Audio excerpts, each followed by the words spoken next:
The great palace of Shirath stood tall on the shining cliffs of the alien world. Its crystal towers reached into the clouds, glowing with silver light. Soldiers in golden armor stood along the gates, and banners of the alien empire swayed in the arbor. Inside, the throne hall was filled with nobles, guards, and servants. All waited in silence, for the princess had entered with trembling steps. Princess Lyra, daughter of King Varen, was known across the stars for her beauty and wisdom. But today she was not calm. Her silver eyes were wide with fear. Her pale hands shook as she held her robe. She walked slowly to the throne, where her father sat, his crown heavy upon his scaled head. When she reached the bottom of the steps, she fell to her knees. "Father," her voice broke in the silence, "I beg you, not him." "Anyone but him," the hall murmured. Nobles leaned forward, whispering to each other. The king's eyes narrowed as he leaned closer. "Speak clearly, child. Who do you mean?" Her lips trembled. Then she spoke the words that made every ear in the hall listen. "The human warrior." Gasps filled the chamber. Several nobles looked at one another in shock. Others muttered with disgust. "The human. The one they called the Iron Fang of Earth. A single warrior who fought battles as if he were an army by himself. His name had traveled through alien systems like fire through dry grass. Some said he fought with no fear of death. Others said no weapon could strike him down. But to hear fear from the princess herself? That was something none expected. The king's face grew stern. "You fear a human?" His deep voice echoed. "You, who has seen monsters greater than mountains and fleets larger than stars. You tremble at one man?" Princess Lyra lowered her head, unable to meet his eyes. "Yes, father. I fear him. More than any beast, more than any warship. I saw him once. On the battlefield. His eyes." She stopped, her voice breaking. They were not the eyes of a man. They were something else. Something I cannot name. The nobles whispered louder now. Some laughed, thinking it foolish. Others shivered, remembering stories of humans fighting like demons. One old general stepped forward, his face lined with scars. "My king, forgive me, but I too saw this human fight. He does not move like us. He does not think like us. 10 of my finest fell before his blade. He never even slowed." The king's hand gripped the arm of his throne. His golden eyes burned with thought. So this is the one they fear. A human warrior who breaks armies alone. The princess raised her head, desperate now. "Father, listen to me. Do not bring him here. Do not let him near the palace. If you do, something terrible will happen. I know it." But the king was silent for a long time. Finally, he rose from his throne, tall and broad, his robes sweeping the floor. "Daughter, you speak with fear, but fear can blind the truth. If this human is so strong, then perhaps he can serve us. An empire is built not only on power of ships, but on the strength of warriors. And if this warrior is truly what you say, then he shall stand by our side, not against it." The princess's heart sank. Her hands tightened into fists. "Father, please. You do not understand. He will not serve. He is like fire. Fire cannot be tamed. It only burns." But the king raised his hand, silencing her. "Enough. I will see this human with my own eyes. He shall be brought before me in this very hall. Then I will decide if he is friend or foe." The princess's breath caught in her throat. The hall felt colder, darker. She could see it already, those eyes, those burning human eyes staring across the throne room. She wanted to scream, to beg again. But the king's voice had ended all argument. The guards bowed and moved quickly, already sending word. Somewhere, beyond the palace walls, the human warrior was being summoned. The princess stood slowly, her body weak. She looked around at the nobles, but none would help her. Some were curious, some were proud, and some were already whispering plans of how to use the humans' power for their own gain. None understood what she had seen that day on the battlefield dot. She turned to her father one last time, her voice soft, but filled with dread. "When you look into his eyes, father, you will understand, and by then it may be too late." The king said nothing. He only stared at the great doors of the hall, waiting. The sound of footsteps echoed in the distance. Heavy, steady, unshaken steps. The kind of steps only a warrior makes, one who has walked through death and never stopped. Princess Lyra closed her eyes, her heart racing. She whispered again, almost too quiet to hear. "I fear him, father. I fear the human." And the doors began to open. Asterisk.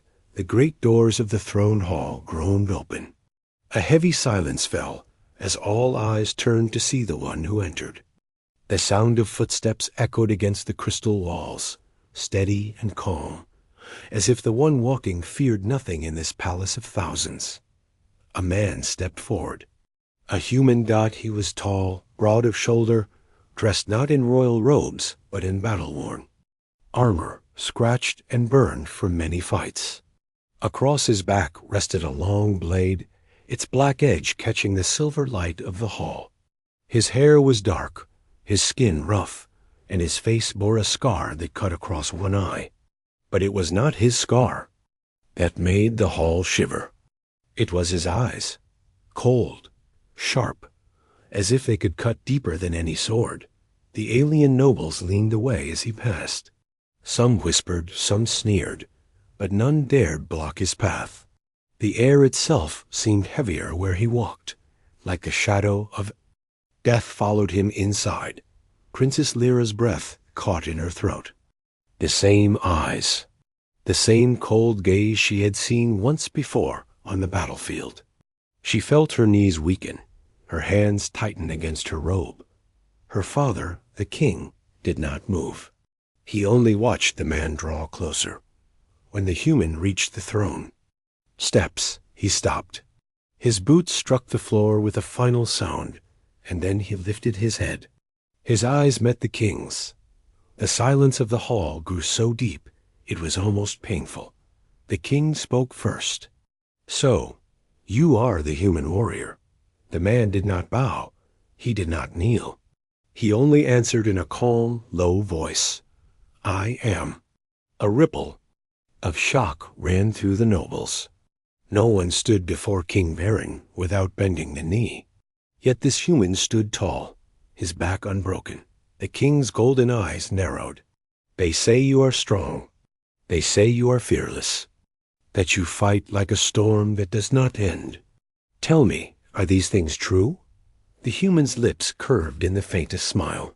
"If they were not true, I would not be standing here." Gasps filled the hall. Some nobles hissed in anger. Others stared in disbelief. The princess pressed a hand to her chest, her heart racing.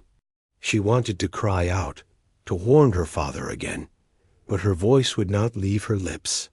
The king rose slowly from his throne.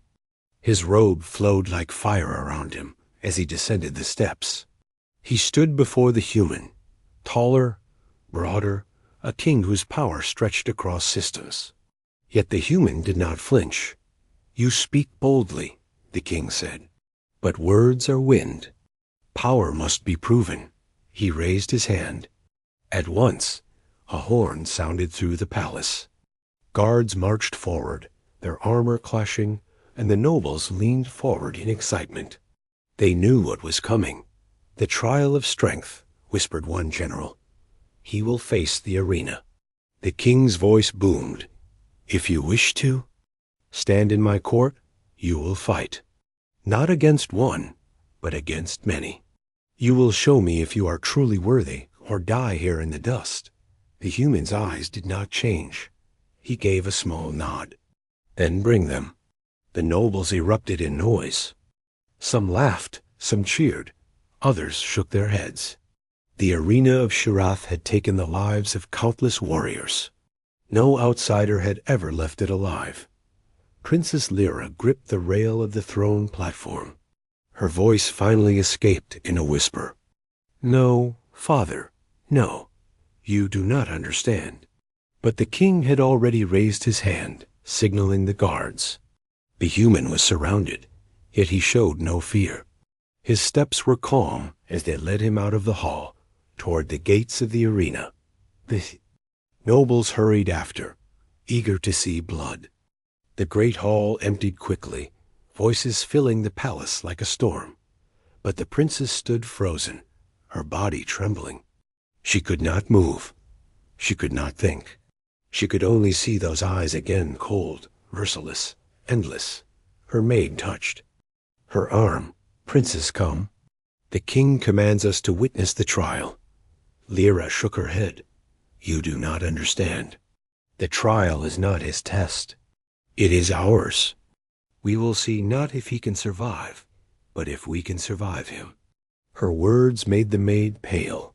The horns blew again, louder this time, calling the empire to gather. The sound rolled through the towers, through the city, into the skies. In the distance, the arena gates opened, waiting for the human to enter Dot, and in the shadows of the hall, Princess Lyra whispered again, more fearful than ever, "I fear him, father." "You will see. We all will see." The arena of Shirath was the pride of the alien empire. A circle of black stone, carved deep into the earth, surrounded by thousands of seats that rose high like mountains. The sky above was open, and banners of the empire waved in the wind. The air shook with the sound of drums and horns as the people of the city filled every seat. Eager for blood. At the center of the arena, the gates opened. The human warrior stepped inside. He walked calmly, as if the noise of the crowd did not exist. His armor was still scratched and old, his sword still dark and worn, but in his presence the air itself felt heavy. Every eye followed him, every voice seemed to lower, for even in this sea of aliens, the human stood like a storm about to break. From the royal platform above, King Varen sat tall, his crown gleaming. The princess sat beside him, her face pale. Her hands gripped the rail so tightly, her knuckles turned white. She whispered to herself, "It begins." The horns sounded again. From the opposite gates, the first champion entered. He was twice the size of the human, covered in shining silver armor, holding a massive axe that glowed with energy. The crowd roared, chanting his name. He raised his weapon and pointed it at the human, a promise of death. The human did not move. He simply watched, silent and cold. The champion charged, his footsteps shaking the ground. Dust rose with every step. The axe swung down like thunder. The crowd gasped Dot, but the human was no longer their Dot, with speed too fast for the eye. He slipped. Aside, the axe struck stone, cracking the ground. Before the champion could pull it free, the human's blade flashed once. A single strike, the silver armor split. The champion fell to his knees, his roar cut short. The crowd screamed, half in shock, half in awe. The fight had lasted seconds. The human wiped his blade and turned to the royal platform. His eyes met the king's for a brief moment and turned away. As if killing one of the empire's greatest champions meant nothing, the king's face was unreadable.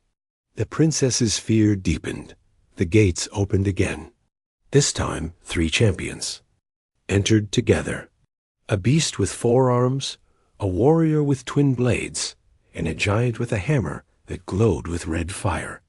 The crowd roared louder, believing numbers would end the outsider. The fight began. The beast struck first, swinging all 4 arms at once. The human ducked, twisted, and his blade cut through one arm, then another. The warrior with twin blades rushed in from behind, but the human spun, his sword catching both strikes, his knee slamming into the alien's chest, breaking bone. The hammer came next, falling like a star, but the human rolled forward, his blade slicing the giant's leg. The hammer crashed into the ground, sparks flying. The human leapt upward, blade striking the giant's throat. 3 champions fell. 1 human stood. The arena was silent now. No cheers, no laughter, only stunned disbelief. Thousands watched as this lone man, a creature they once thought weak, moved like death itself through their best warriors. The king leaned forward on his throne. For the first time, his eyes narrowed not with anger, but with something colder calculation. The princess could not breathe. Her heart pounded in her chest.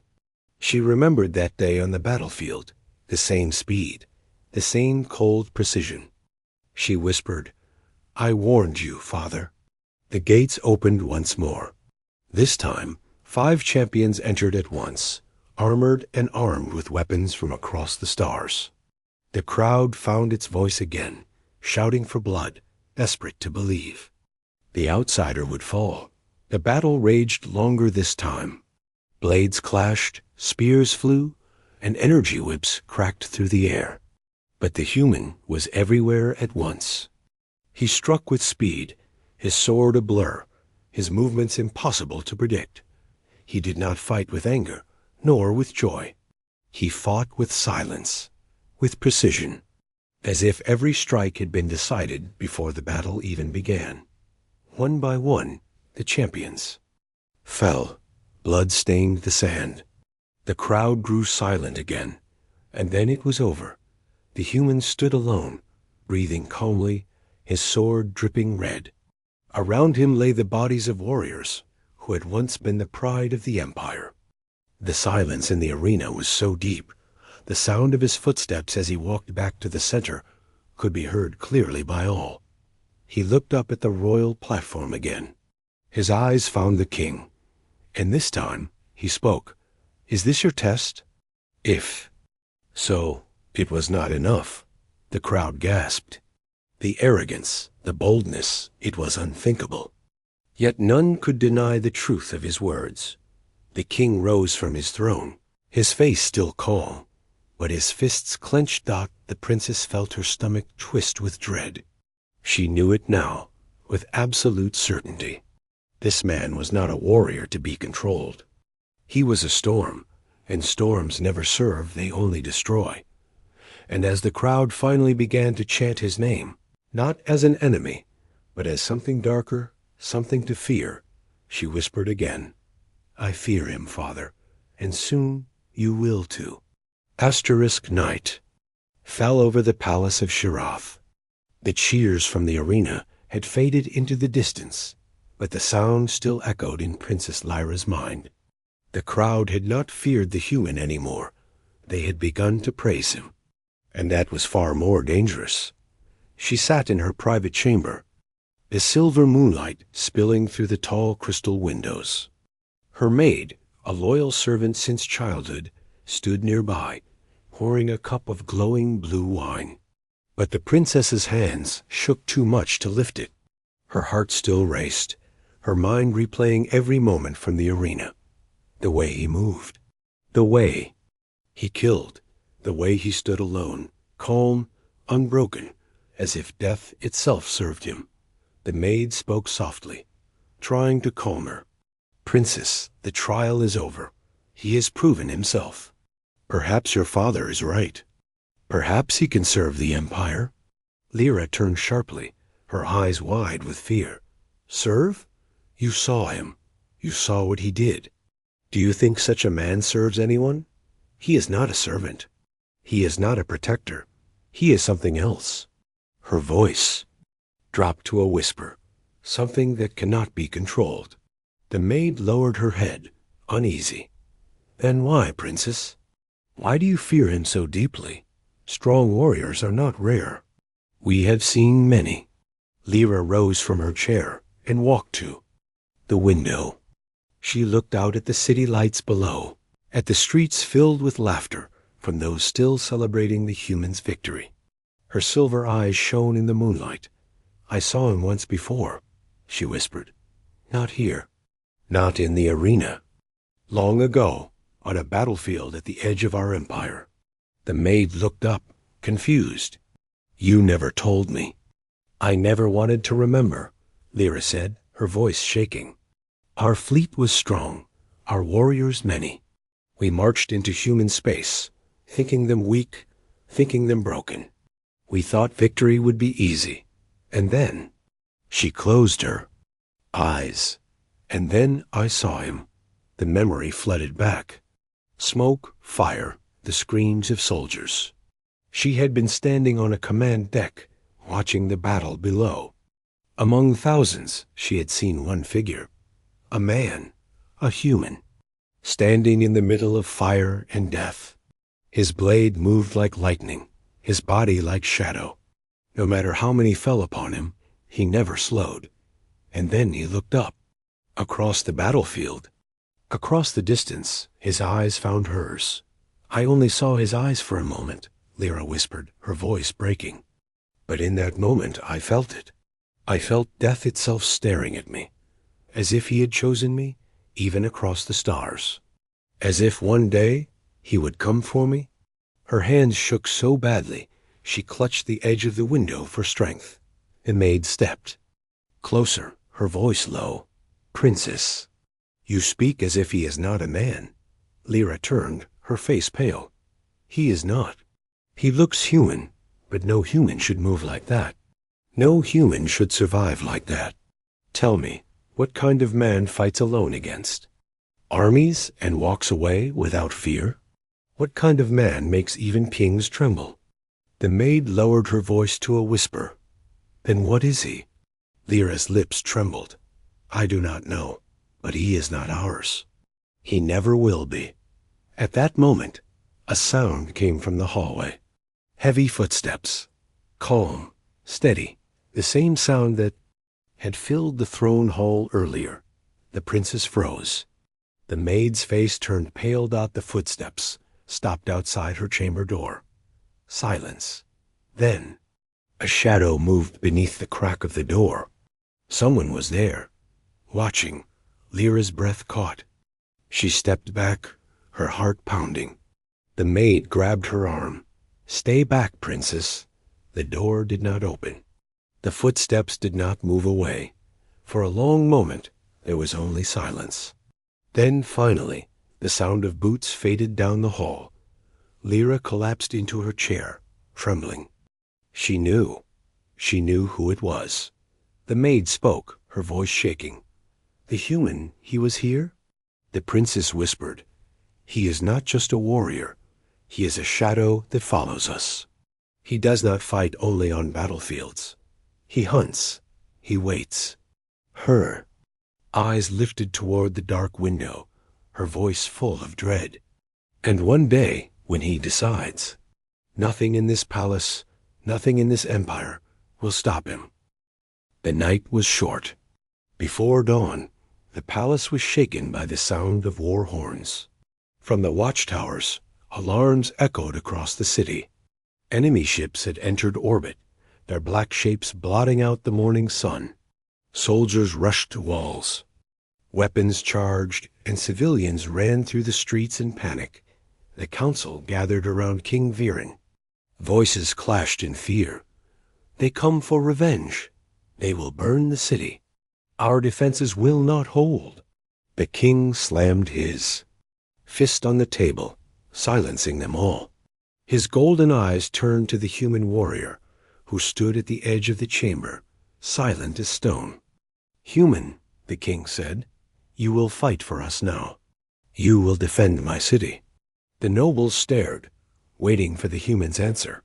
He did not kneel. He did not bow. He only said, in his calm, steady voice, "Where are they?" Moments later, the gates opened, and the humans stepped out onto the battlefield dot from the skies. Enemy soldiers descended armed, their war cries shaking the air. Beasts with wings flew in packs, spitting fire. Engines roared. Cannons lit the horizon with burning light. It was a storm of death. And yet, one man walked forward, alone. The alien soldiers of the city froze, watching in disbelief as the human marched straight into the flood. His blade was drawn, dark and sharp. His eyes glowed faintly in the dust and fire, colder than steel. The first wave struck. Dozens of enemies fell upon him. He did not retreat. He did not falter. His sword moved. In flashes, cutting through flesh, armor, and bone. His body twisted, ducked, and struck with impossible speed. Every movement was final. Every strike ended a life.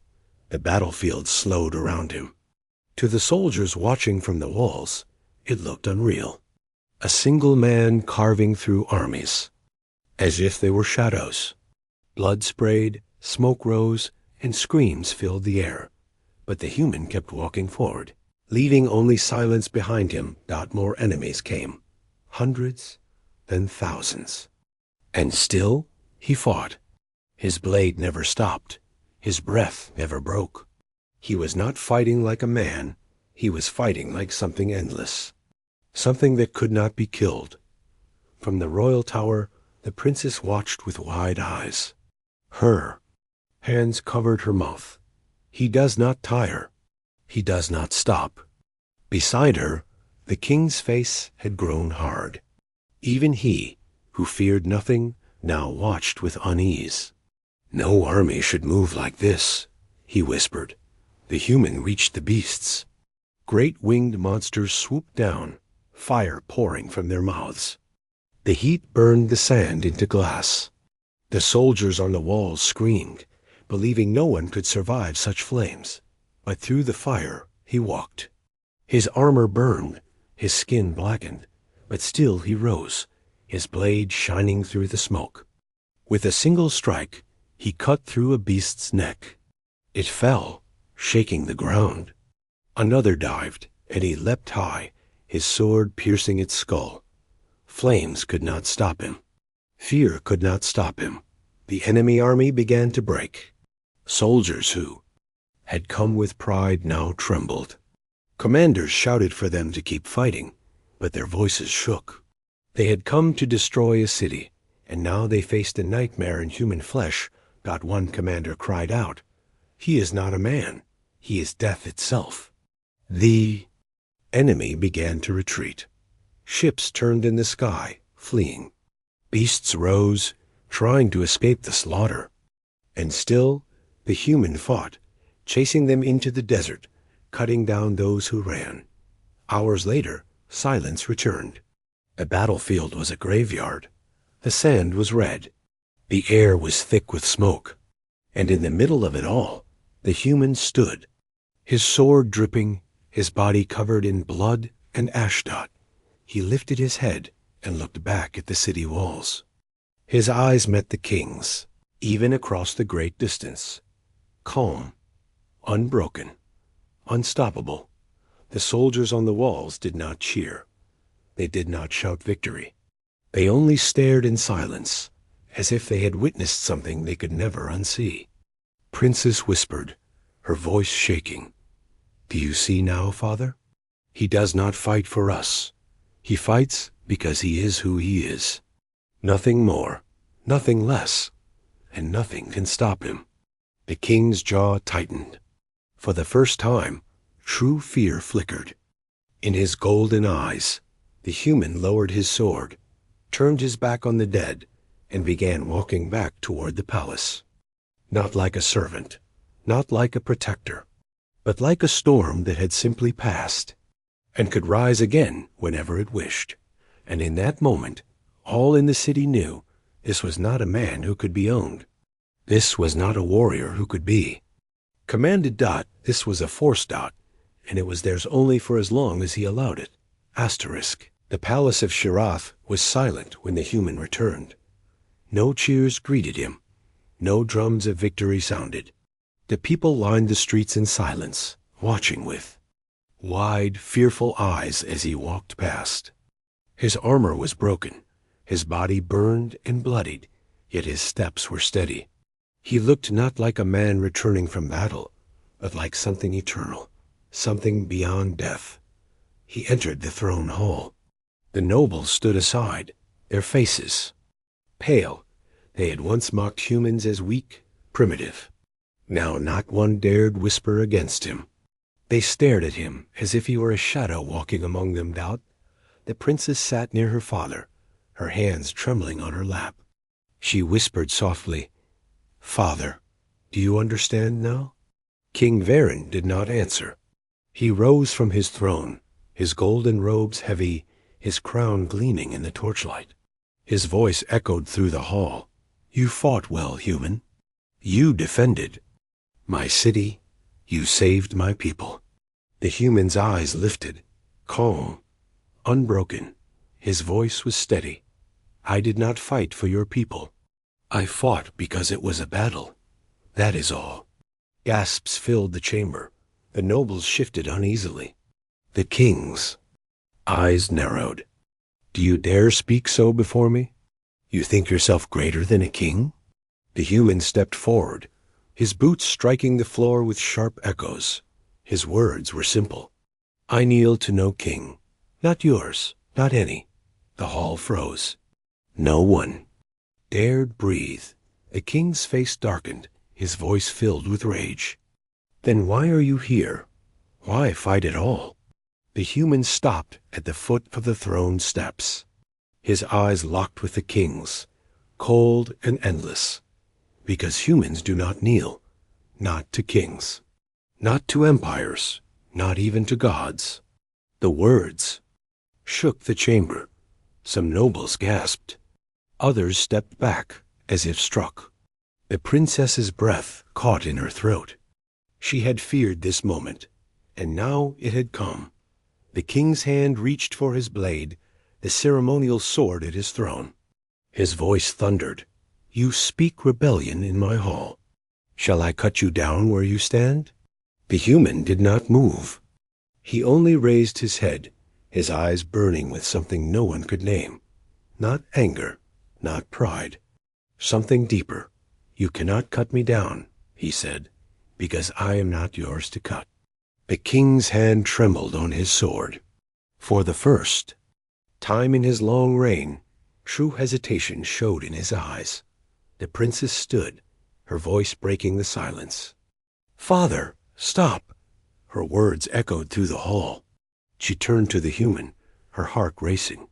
"Tell me, what are you? What do you want?" The human looked at her.